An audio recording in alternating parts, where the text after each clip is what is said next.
ama saa 6:01 tarehe 5. Lakini tunakubali mazungumzo na serikali. Chief of Staff and Head of Public Service Joseph Kenywa last week wrote to the chairman of the Council of Governors, citing frequent strikes by nurses and doctors and urging the council to address issues such as medical insurance cover, access to mortgage and car loans, and respect for return to work formula. The Council of Governors has called a meeting between the Ministry of Health, Salaries Review Commission, Nurses Union officials, and chairpersons of county public service boards. The Monday meeting is expected to address the harmonization of nurses' salaries.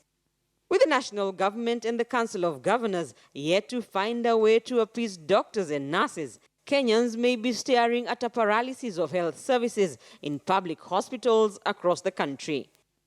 Rita Tinina, KTN News. The planned construction of dry ports outside Mombasa in Naivasha and Eldoret continues to attract criticism from opposition leaders at the coast. The concept has been described by the leaders as a ploy by the state to marginalize the coast region economically. Mombasa Governor Hassan Ali Joho is now leading a campaign to have the state reverse the move, which he says will cripple port business at the coast of Kenya. Bomani grounds Likoni. The ODM Coast Brigade was in full swing here to meet the people. Here, the opposition was setting the climate for a discussion that is likely to stick out in the next couple of weeks. The proposed dry ports of Naivasha and Eldoret. A new headache that luminaries are now calling a scheme to marginalize the region economically.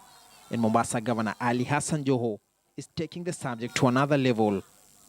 Sisi mukija na mradi ambaye haueleweki wa kupora rasilimali za watu wetu, tutasimama imara kwamba watu wetu hawawezi kudhulumiwa kamwe.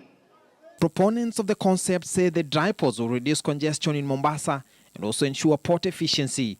Joho says the dry port will transfer key services to the two towns, thereby causing massive job losses in Mombasa at the port and at the container freight stations. Wametembea huko maeneo ya Central Kenya, na kila mahali walipoenda walikuwa wanaweka mradi mkubwa wa bilioni. Every place. Huku kwetu wakija wanasemanga meet the people tour. Wakienda kwao development tour. Some industry experts, however, say there was no reason to worry given the dry port is aimed to decongest the port of Mombasa and what will make the largest port in the region operate even more effectively. The leaders are not convinced. Tukianza kuongea ya kwa mukipeleka bandari ya Mombasa sehemu ya Naivasha, watu wa Mombasa watakosa ajira, watu wataingia katika maasi na mabaya. If that is what qualifies the governor of Mombasa to be called an academic dwarf, then we stick with the academic dwarf and you go home where you belong.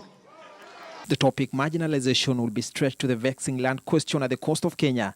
Several years since Kenya attained independence, the region is fighting the ghosts from the past. Ikiwa unazunguka Kenya nzima ukipeana pesa za maendeleo, sisi kama wapwani hatutaki pesa. Tutotaka sisi ni umiliki wa ardhi zetu.